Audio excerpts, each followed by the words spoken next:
নিশ্চিত না করে, এই যে অনেকে বলছে না যে মব হচ্ছে, দর্শকদের মব করাই উচিত। আমি মনে করি দর্শকদের শাস্তি, অন্যদের ব্যাপারটা বলতে পারি না, কিন্তু দর্শকদের ক্ষেত্রে মব করে তাদেরকে মেরে ফেলা উচিত। সুতরাং এই নতুন বাংলাদেশে যদি আবারও ধর্ষণ চালু থাকে তাহলে এর দায়ভার সরকারকেও নিতে হবে অবশ্যই।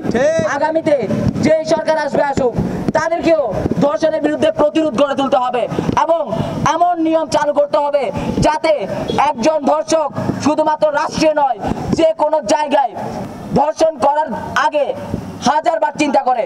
ধর্ষণের শাস্তি হবে জনসম্মুখে, গোপনে নয়। অন্যান্য সবকিছু শাস্তি যদিও বা গোপনে হয়ে যায়, ফাঁসি দেওয়া হয় বা কোনোভাবে কারাদণ্ড করা হয়, কিন্তু একজন ধর্ষকের শাস্তি হওয়া উচিত জনসম্মুখে, যাতে একজন ধর্ষককে দেখে বাকি হাজার জন ধর্ষকের বুক কাঁপতে শুরু করে। এই সমস্ত যেই অপরাধগুলো আছে, এই অপরাধগুলোর বেলায় তারা কেন নীরব? তারা কেন এগুলো নিয়ে কোনো স্টেটমেন্ট দিচ্ছে না সরকারিভাবে? তাহলে কি তাদের চোখে এগুলো কোনো অপরাধ নয়? আমি স্বরাষ্ট্র মন্ত্রণালয়ের কাছে এই প্রশ্ন রেখে গেলাম।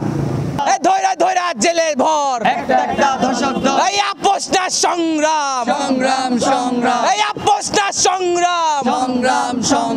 আমরা এমনও নজির দেখেছি, দর্শক প্রমাণিত হওয়ার পরও তার পক্ষ নিয়ে হাইকোর্টে, সুপ্রিম কোর্টে আইনজীবী দাঁড়ায়। সবার উদ্দেশ্যে বলতে চাই, উপযুক্ত প্রমাণিত হওয়ার পর যদি কোনো আইনজীবী দাঁড়ায়, তাদেরও প্রকাশ্য ফাঁসি দেওয়া হোক।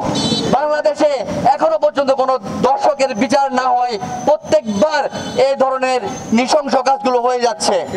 আমি ইন্টারিয়ামকে বলে দিতে চাই, এই সমাবেশ থেকে বলে দিতে চাই, আরেকটি দর্শক যদি হয়ে যায়, আরেকটি দর্শক যদি বিচার না হয়, তাহলে আমরা ইনশাআল্লাহ অমর অনশনে নামবো। 1971 এবং 90-এর গণঅভ্যুত্থান এবং 24-এর যে ছাত্র জনতার বিপ্লবে নারীরা আমাদের সাথে কাঁধে কাঁধ মিলিয়ে প্রতিটি আন্দোলনে আমাদের সাথে ছিল। 24-এর আন্দোলনে আপনারা জানেন 2000 শহীদের রক্তের বিনিময়ে এবং 20,000-এর অধিক আহত ভাইদের পঙ্গুত্ব বরণের মাধ্যমে আমরা ফ্যাসিস্টদেরকে এই দেশের থেকে বিতাড়িত করেছি।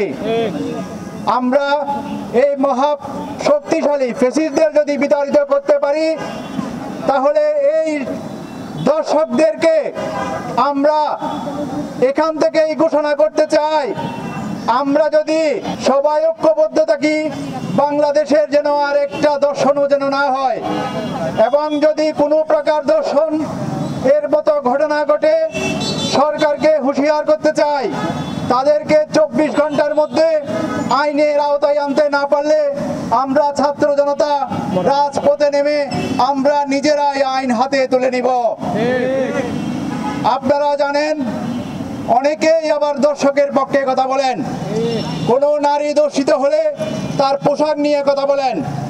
আমরা তাদের উদ্দেশ্যে বলতে চাই, একটা 4 বছরের শিশুকে যখন দর্শন করা হয়, তখন তার পোশাকের বা তার উগ্রতার কি দোষ আপনারা দিবেন? সুতরাং দর্শক কোনো মানুষ হতে পারে না।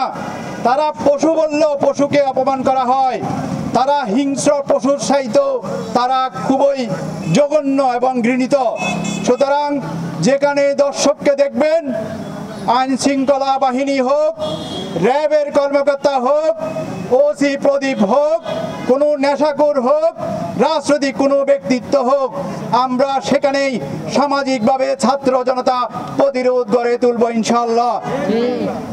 আমাদের শহীদ ভাইদের যে রক্তের ঋণ, আমরা বেঁচে থেকে এটা শোধ করব, কখনো বিতা যেতে দেব না। আমরা সব